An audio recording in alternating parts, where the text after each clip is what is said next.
मौदूदी साहब ने तहरीफ़ कैसे की है, खिलाफत ममलूकियत में तहरीफ़ से भी काम लिया है। ये बात हम दूसरे लेक्चर में, दूसरे एपिसोड में भी कह चुके थे कि जहां हमने बात की थी खिलाफत ममलूकियत में तहरीफ़ हुई है कि नहीं, तो हमने कहा था एक किस्म की तो वो तहरीफ़ है जो मौदूदी साहब ने की है, वो तो बिल्कुल साबित है और आज हम उसकी मिसाल आपके सामने पेश करने वाले हैं। कितनी बड़ी ख़यानत और तहरीफ़ है, और हम इसके बावजूद भी मौलाना मौदूदी साहब को मौलाना भी कहते हैं और साहिब भी कहते हैं। हम किसी की नीयत पर हमला नहीं करते।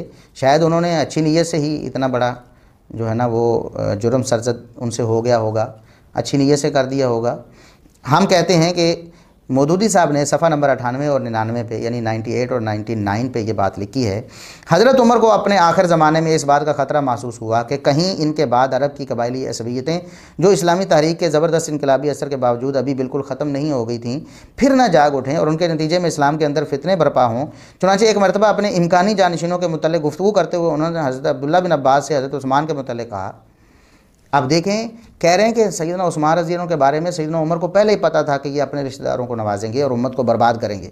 नऊज़ुबिल्लाह सुम्मा नऊज़ुबिल्लाह। अल्फाज सुने उस रिवायत के, ये जो ज़ईफ़ और मरदूद रिवायत, हम आगे बताते भी हैं कि ये रिवायत ज़ईफ़ और मरदूद है मुहद्दिसीन के उसूलों के मुताबिक, लेकिन मौदूदी साहब के उसूलों के मुताबिक चूँकि तारीख़ में आ गई है और उन्हें अच्छी लगी है, ये उनका कायदा है, ये ज़ाब्ता है। पसंद और नापसंद ज़ाती ये फ़ैसला करेगी कौन सी रिवायत लेनी है और कौन सी नहीं लेनी। और सिर्फ यही नहीं, बल्कि ख़यानत और तहरीफ़ देखें कि आधी रिवायत लेनी है और आधी नहीं लेनी। आधी अपने मतलब में है, सहाबा के ख़िलाफ़ है, उस्मान रज़ी अल्लाह अन्हु के ख़िलाफ़, तो वो ले लेनी है।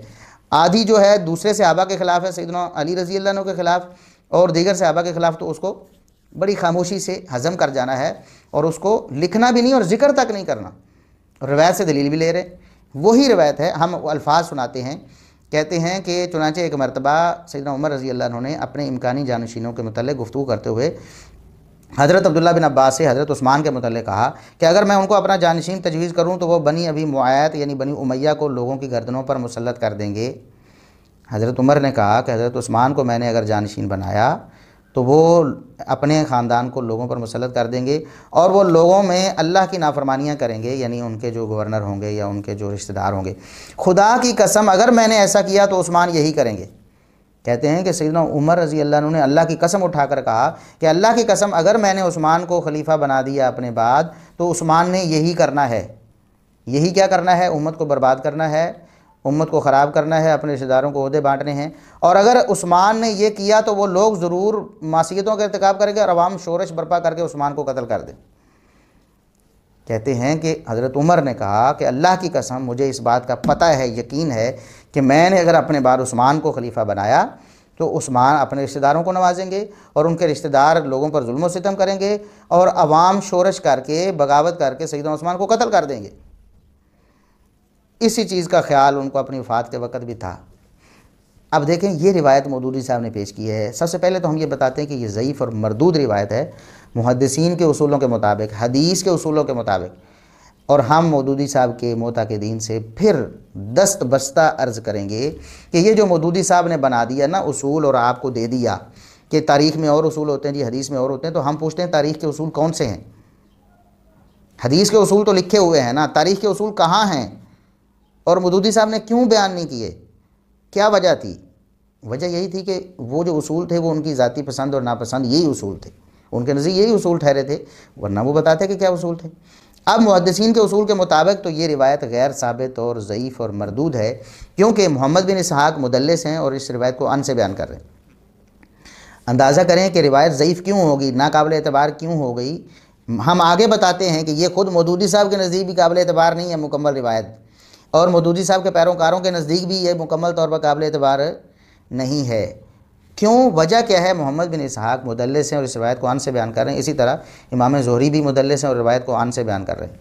अब देखें कि एक रावी का मुदल्लिस होना और समा की तसरीह न करना बावजूद सिका होने के, ये रिवायत में इतनी ख़राबी पैदा करता है कि ये रिवायत झूठ तक चली गई, क्योंकि मुदल्लिस ने अन से बयान किया है और उसकी आदत ये होती है कि वो अपने उस्ताद को दरमियान से गिरा देता है। अब वो उस्ताद जिससे रिवायत सुन रहा है वो झूठा भी हो सकता है तो रिवायत झूठी, वो मुनकर हदीस भी हो सकता है तो रिवायत मुनकर, वो ज़ईफ़ भी हो सकता है तो रिवायत ज़ईफ़। अगर ये छोटा सा जो बज़ाहिर छोटा सा ऐब नज़र आता है कि मुदल्लिस सिका है लेकिन आन से रिवायत कर रहा है, ये इतनी बड़ी ख़राबी बर्पा कर सकता है। तो जो रावी मौदूदी साहब ने जिक्र किए हैं कि मोहम्मद बिन उमर वाक़दी है, अबू मिख़नफ़ लूत बिन याहिया है, हिशाम अल-कल्बी है, इसी तरह दीगर जो झूठे रावी जिनको कज़्ज़ाब और वज़्ज़ात कहा गया है, उनकी रिवायतें क्या जुल्म ढाती होंगी, हम ये सवाल करते हैं। अच्छा, ये रिवायत तो हुई ज़ईफ़, लेकिन मौदूदी साहब ने कमाल महारत का मुज़ाहरा करते हुए ये अल्फाज दरमियान से पिक कर लिए, पिक एंड चूज़ से काम लिया और बाकी रिवायत को हज़म कर लिया, छोड़ दिया। अब इसे ही कहते हैं कि मीठा मीठा हप हप और कड़वा कड़वा थू थू। हम कहते हैं ये सरी ख़यानत है और सरी तहरीफ़ है। अब पूरी रिवायत हम आपको पढ़ के सुनाते हैं। ये रिवायत मौदूदी साहब ने अल इस्तिआब फ़ी मारिफ़तिल अस्हाब इमाम इब्न अब्दुल बर की किताब से नकल की। अब इमाम इब्न अब्दुल बर की किताब से मुकम्मल रिवायत आपके सामने हम पेश कर रहे हैं। अब्दुल्ला बिन अब्बास रज़ी अल्लाह अन्हुमा बयान करते हैं, ये अल इस्तिआब फ़ी मारिफ़तिल अस्हाब का जिल्द 3 सफ़ा 1119 है, यानी 1119 नंबर सफ़ा है, पेज है और वॉल्यूम नंबर 3 है। अब्दुल्ला बिन अब्बास कहते हैं कि मैं सैयदना उमर रज़ी अल्लाह अन्हु के साथ एक दिन चल रहा था तो उन्होंने बड़ा गहरा सांस लिया। मैंने समझा कि उनकी कोई पसली टूट गई हो गया, यानी इतनी तकलीफ़ में आप रज़ी अल्लाह अन्हु थे। मैंने कहा कि सुभान अल्लाह, ये तो जिस तरह आपने सांस लिया है कोई बड़ी ख़तरनाक बात है या सोच है जिसकी वजह से आपने ऐसा किया है।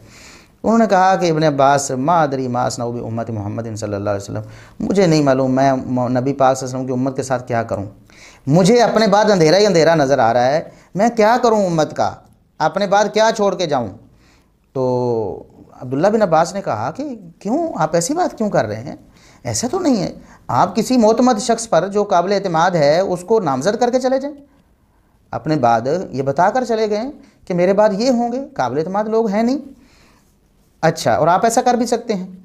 तो उन्होंने कहा कि मुझे लगता है, अब्दुल्ला बिन अब्बास, मुझे लगता है कि तू अपने साथी यानी अली का नाम लेगा और कहेगा कि वो सबसे ज़्यादा बढ़कर हैं, इस खिलाफत में मेरे बाद वो हकदार बनते हैं।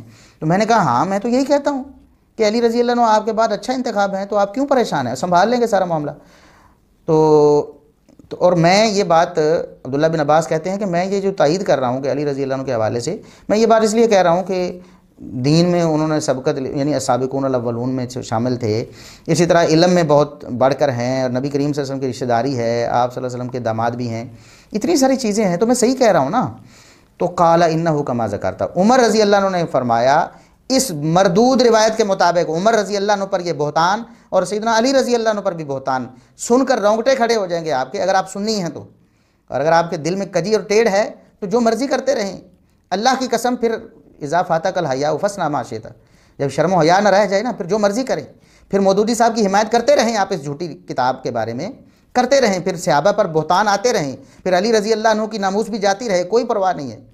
मैं माजरत के साथ कि मुझे जज्बात काबू में नहीं आ रहे, मैं अल्लाह की कसम ना तो सैयदना उस्मान रज़ी अल्लाह अन्हु के बारे में, ना अबू बकर उमर के बारे में, ना सैयदना अली रज़ी अल्लाह अन्हु के बारे में कतन ऐसी बात मैं सोच भी नहीं सकता, बर्दाश्त करना तो दूर की बात है। हम अबू बकर उमर उस्मान अली रज़ी अल्लाह अन्हु के बारे में बिल्कुल एक ही पैमाना रखते हैं। अब बात सैयदना अली रज़ी अल्लाह अन्हु की नामूस की आएगी तो क्या हम खामोश रह जाएंगे। अब देखें सैयदना उमर रज़ी अल्लाह अन्हु का कौल जो इस झूठी रिवायत में है, इस रिवायत में क्या है कि अब्दुल्ला बिन अब्बास तुम जो कह रहे हो सही कह रहे हो, अली के ये सारे फ़ज़ाइल अपनी जगह हैं, वलाकिन्नहु कसीरुद दुआबा, लेकिन उनके अंदर मस्खरापन बहुत ज़्यादा है, मजाकिये हैं बहुत ज़्यादा, हर बात को मजाक में लेते हैं। तो मैं अपने बाद ऐसे शख्स को क्यों बना कर जाऊँ उम्मत का वाली, नऊज़ुबिल्लाह सुम्मा नऊज़ुबिल्लाह। अब ये अद्दुआबा का लफ्ज़ है, बाज़ मुतरजमीन ने इसका माना ज़राफ़त कर दिया है, फिर भी ये ज़राफ़त काबिल ऐब थी ना, तभी तो उमर रज़ी अल्लाह अन्हु कह रहे हैं कि इतनी सारी खूबियों के बावजूद ये ऐब है जिसकी वजह से मैं अली को अपने बाद नहीं मुंतखब करना चाहता। और बाज़ ने इसका माना मस्खरापन और मजाकिया किया है। तो बहरहाल ये सैयदना अली रज़ी अल्लाह अन्हु की ज़ात में ऐब था जिसको सैयदना उमर की तरफ मंसूब किया गया कि उन्होंने कहा मैं अपने बाद ऐसे शख्स को उम्मत का वाली नहीं बना सकता जो मस्खरापन और मजाकिया हो, जिसके अंदर ये ज़राफ़त इतनी ज़्यादा हो कि वो ख़राबी का सबब बन जाए। नऊज़ुबिल्लाह सुम्मा नऊज़ुबिल्लाह। मुझे बताएं कि क्या कोई सुन्नी मुसलमान, क्या ख़ुद मौदूदी साहब ये अल्फाज नकल कर सकते थे? नहीं कर सकते थे ना। उन्हें पता था कि ना तो मैं इन अल्फाज से इत्तेफाक करता हूँ और उम्मत जब इन अल्फाज को पढ़ेगी तो थू थू करेगी मेरे ऊपर। लेकिन उन्होंने ये अल्फाज हज़फ करके सैयदना उस्मान रज़ी अल्लाह के बारे में अल्फाज लिख दिए। अब आगे वो अल्फाज हैं जो मौदूदी साहब ने नकल कर दिए हैं। वो अल्फाज हैं कि मैंने कहा, अब्दुल्ला बिन अब्बास ने कहा, फिर तो उस्मान होंगे ना। चलो अली रज़ी अल्लाह अन्हु आपके नज़दीक नहीं इस लायक कि आपके बाद खलीफा बने, तो फिर उस्मान होंगे। तो उन्होंने कहा कि अल्लाह की कसम, अगर मैं उस्मान को खलीफा बना दूं तो अपने रिश्तेदारों को लोगों के कंधों पर सवार कर देंगे, यानी ओहदे दे देंगे, और वो अल्लाह की नाफरमानी करेंगे ओहदेदार लोग। अगर मैंने ऐसे कर दिया तो अल्लाह की कसम उस्मान भी, यानी मैंने अगर उस्मान को खलीफा बना दिया तो अल्लाह की कसम उस्मान अपने रिश्तेदारों को नवाजेंगे, और अगर उन्होंने ऐसा किया तो लोग उनके ऊपर शोरश करके उनको कत्ल कर देंगे।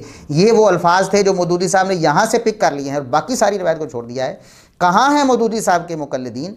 कहाँ हैं जो उनकी हर वक्त बेजा हिमायत करते रहते हैं? कहाँ हैं इंजीनियर मिर्ज़ा साहब? और कहाँ हैं वो इसहाक जालवी साहब जो कहते थे मौदूदी साहब ने सारी खिलाफत मुलूकियत में बिल्कुल ठीक रखा है, और मैंने उनकी जो रिवायात थी उनको बुखारी मुस्लिम के नंबर लगा दिए हैं कि ये सारी बातें तो बुखारी मुस्लिम में भी हैं। हम पूछते हैं कहाँ हैं, कहाँ हैं आप लोग? क्यों आपकी गैरत जागती नहीं है? सामने आए ना, जवाब दें मौदूदी साहब की इस हरकत का कि उन्होंने ये हरकत क्यों की उम्मत के साथ, जिसको वो खुद झूठ समझते हैं और काबिल एतनाद नहीं समझते, उसी में से सैयदना उस्मान के खिलाफ निकाल कर पेश कर रहे हैं। ये दयानत है ना। आप पूछते हैं कि मौलाना मौदूदी साहब का कसूर क्या है? यही हम बताते हैं ना, ये कसूर है मौलाना मौदूदी साहब का। अपने फ़ायदे में जो आने वाली बात है वो ले ली, दूसरी छोड़ दी। एक ही रिवायत है, उसमें सैयदना अली के खिलाफ आता है तो छोड़ देते हैं, हज़म कर जाते हैं। सैयदना उस्मान के खिलाफ आता है तो उतना टुकड़ा ले लेते हैं। अब बताएं, इसमें तो सैयदना उस्मान रज़ी अल्लाह अन्हु की नमूस तो गई, सैयदना अली रज़ी अल्लाह अन्हु की नमूस भी गई। और आगे सुने, अफसोस की बात यह है सैयदना उमर की भी नामूस सलामत नहीं रहती इस रिवायत को मानने के बाद। कोई बंदा सामने आए, कोई जमात इस्लामी का साहिब हो, बहुत से ऐसे लोग हैं जमात इस्लामी के जो मौदूदी साहब की इन बातों को रद्दी की टोकरी में फेंकते हैं। पिछले दिनों जो जनाब सिराजुल हक साहब ने सैयदना मुआविया रज़ी अल्लाह के फ़ज़ाइल बयान किए हैं, क्या बात है, अच्छी बात है ना। तकलीद तो नहीं करनी चाहिए, किसी की अंधी तकलीद करके बंदा सहाबा किराम का दुश्मन बना रहे। छोड़ देना इस बात को, इनकार कर दें, रद्दी की टोकरी में फेंकें इन गंदी और झूठी रिवायात को, और सहाबा की मोहब्बत को अपना लें। क्या फ़र्क पड़ता है इससे? और अगर आप डटे हुए हैं कि हमने इस किताब की हिमायत करनी है, सामने आए ना, फिर ये रिवायत पर बात करें। हम देखते हैं कौन जुर्रत करता है माई का लाल। और ये मेरा अंदाज़ नहीं है कतन ऐसा, आप सुनते रहते हैं, लेकिन मैं जज्बात में हूँ अल्लाह की कसम। ये सैयदना उमर रज़ी अल्लाह अन्हु, सैयदना उस्मान रज़ी अल्लाह अन्हु, सैयदना अली रज़ी अल्लाह अन्हु, इनमें से किसी की भी तौहीन हम बर्दाश्त नहीं कर सकते। अब क्या, यही रिवायत जब मुकम्मल उन्होंने नकल की है, जो दूसरे हैं जो सैयदना अली रज़ी अल्लाह अन्हु के हवाले से इन्हिराफ का शिकार हैं, तो उन्होंने इस रिवायत को सैयदना अली रज़ी अल्लाह अन्हु के ख़िलाफ़ दलील बनाया हुआ है। क्या करेंगे आप? ये आपका मेयार है ना तारीख़ में कि आप अपने मकसद में आए तो ठीक है, और एक टुकड़ा मकसद में आए तो उसको सच बनाकर दलील बना लें, और दूसरा टुकड़ा आपके ख़िलाफ़ जाए उसको आप हज़म कर जाएँ। ये मेयार है। आगे देखें, कहते हैं अब्दुल्ला बिन अब्बास के मैंने कहा फिर तलहा बिन उबैदुल्लाह को बना दें। उन्होंने कहा कि उसमें तकब्बुर है, नऊज़ुबिल्लाह सुम्मा नऊज़ुबिल्लाह।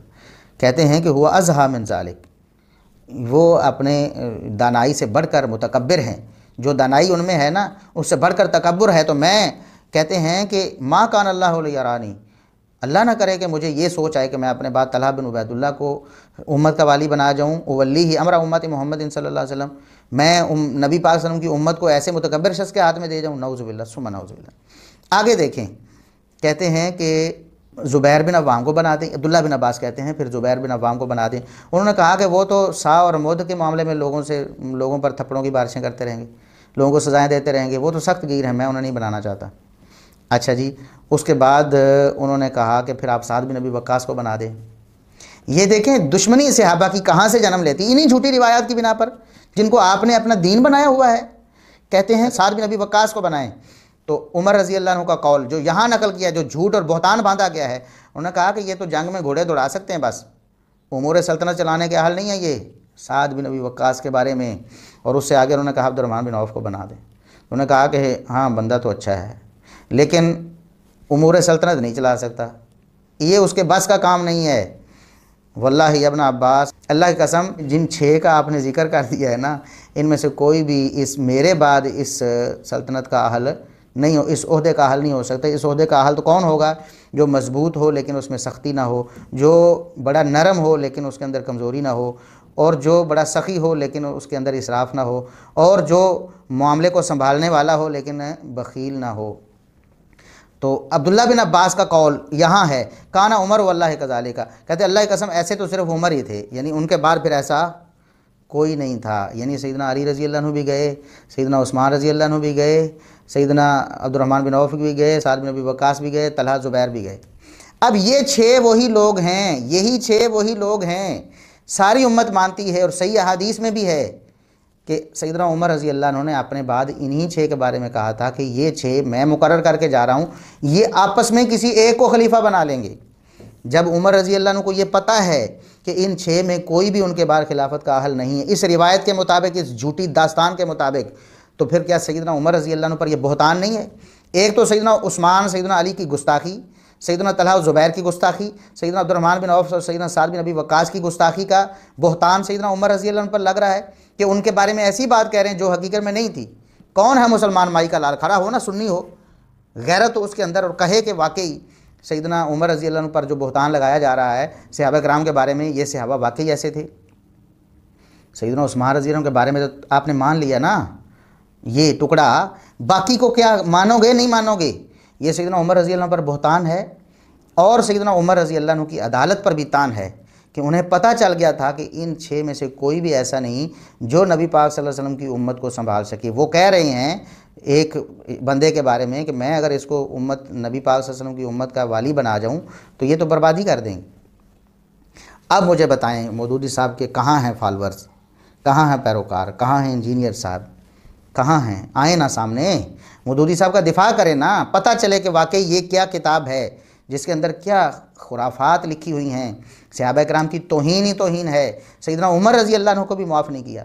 और दूसरी रिवायत में अल्फाज ये हैं, आगे इसी रिवायत के आगे ये भी लिखा हुआ है, इसी अल-इस्तिआब में हम आपसे फिर हाथ जोड़ कर ये आपसे दरख्वास्त करते हैं, अल्लाह के लिए अपने ईमान को बचाएं। मौदूदी साहब आपके काम नहीं आएंगे क़यामत के दिन, उनकी नीयत जो भी है, उनके अमल जो भी हैं, अल्लाह के पास चले गए हैं।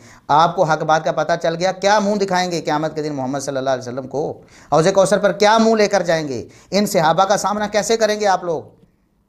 कैसे करेंगे जिनके बारे में झूठी रिवायतें आप कबूल कर रहे हैं? अच्छा, अगली रिवायत में अब्दुर्रहमान बिन औफ के बारे में कहा गया ना, तो सैयदना उमर रज़ी अल्लाह अन्हु की तरफ ये गप मंसूब है कि उन्होंने कहा कि अगर मैं इसको बना दूँ ना अब्दुर्रहमान बिन औफ को, तो ये अपनी मोहर जो है, अपनी अंगूठी जो है वह अपनी बीवी के हाथ में डाल देगा, अपनी बीवी की उंगली में डाल देगा। मतलब क्या है? जो इख्तियारात अपने हैं वो औरतों को सुपुर्द कर देंगे, यानी रन मुरीद है। नऊज़ुबिल्लाह सुम्मा नऊज़ुबिल्लाह सुम्मा नऊज़ुबिल्लाह। अब हम बताएं, मुझे कोई बताए कि हम क्या तसव्वुर करें मौदूदी साहब की इस किताब के बारे में? बताएं ये झूठ है कि नहीं, और ये ख़यानत और तारीफ़ है कि नहीं कि रिवायत के दरमियान से एक टुकड़ा उठा लिया, शुरू भी छोड़ दिया, एंड भी छोड़ दिया। अगर ये सच था मौदूदी साहब तो सारा उम्मत के सामने लेके आते ना पूरा सच। अब इंजीनियर साहब कहाँ हैं जो मुहद्दिसीन को नऊज़ुबिल्लाह ये ताना देते हैं, उन पर झूठा इल्ज़ाम लगाते हैं कि उन्होंने रिवायतें जो हैं वो कम कर दी थी, मुख्तसर कर दी, इसलिए कि पिछली रिवायत उनके गाटे फिट हो रही थी, नऊज़ुबिल्लाह। हालांकि उनके बारे में तो हम अल्हम्दुलिल्लाह पूरी तफसील से बयान कर चुके हैं कि ऐसा कुछ भी नहीं था। लेकिन यहाँ मौदूदी साहब के बारे में क्या कहेंगे जिन्होंने वाज़ेह सरीह ख़यानत और बददियानती का मुज़ाहरा किया है? उनके बारे में खामोश होंगे ना, लब सी लेंगे ना? यही आपकी जुर्रत है ना, जसारत यही है ना। मुहद्दिसीन के ख़िलाफ़ होती है, सहाबा के ख़िलाफ़ होती है, लेकिन मौलाना मौदूदी साहब के ख़िलाफ़ नहीं होगी। ये आपकी हक़ परस्ती है। ये जो आप कहते हैं ना मैं बड़ा हक़ परस्त हूँ, तो अल्लाह से दुआ है कि अल्लाह रब्बुल इज़्ज़त हमें इन फितनों से महफूज फरमाए और अल्लाह रब्बुल इज़्ज़त सहाबा किराम का अदब ही अदब नसीब फरमाए। सैयदना अबू बकर, सैयदना उमर, सैयदना उस्मान, सैयदना अली, सैयदना हसन, सैयदना हुसैन, सैयदना मुआविया, जितने भी सहाबा हैं सब के सब से मोहब्बत ही मोहब्बत हो। उनसे जो भी मामलात सर, उनके बाहमी जो मुशाजरात हैं उनमें भी अल्लाह राज़ी उनसे।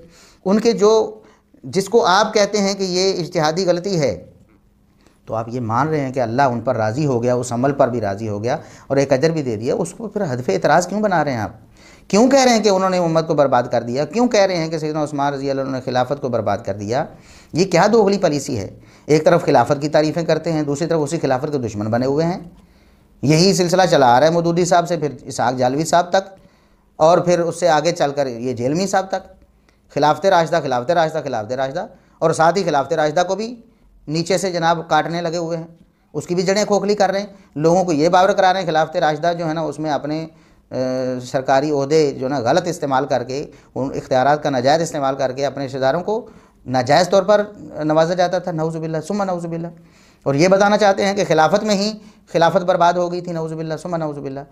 अगर उनका ये दावा ठीक था कि खिलाफत सरापा खैर और मुलूकियत सरापा शर है, तो कम अज़ कम जो 30 साल उन्होंने मुकर्रर किए हुए हैं, ये 30 साल खिलाफत रही, कम अज़ कम उनको तो सरापा खैर ही रहने देते ना। उसमें तो सारी खैर ही खैर दिखाते ना, उसमें तो कोई एतराज़ ना करते ना, उसमें तो दीन की बर्बादी और उम्मत की ख़राबी ना ला कर दिखाते। और अगर वो सच्चे थे मौदूदी साहब, तो फिर इस तरह की ख़यानत और तहरीफ से काम तो ना लेते ना, फिर उम्मत के सामने पूरी रिवायत रखते, पूरा सच रखते और फिर बताते कि कैसे फिर सैयदना अली रज़ी अल्लाह अन्हु को जस्टिफाई करते हैं, कैसे बाकियों को जस्टिफाई करते हैं। उसी तरीके से सैयदना उस्मान रज़ी अल्लाह अन्हु भी जस्टिफाई हो जाते। तो अल्लाह ताला से दुआ है कि अल्लाह ताला हमें ऐसी गुमराही से महफूज फरमाए।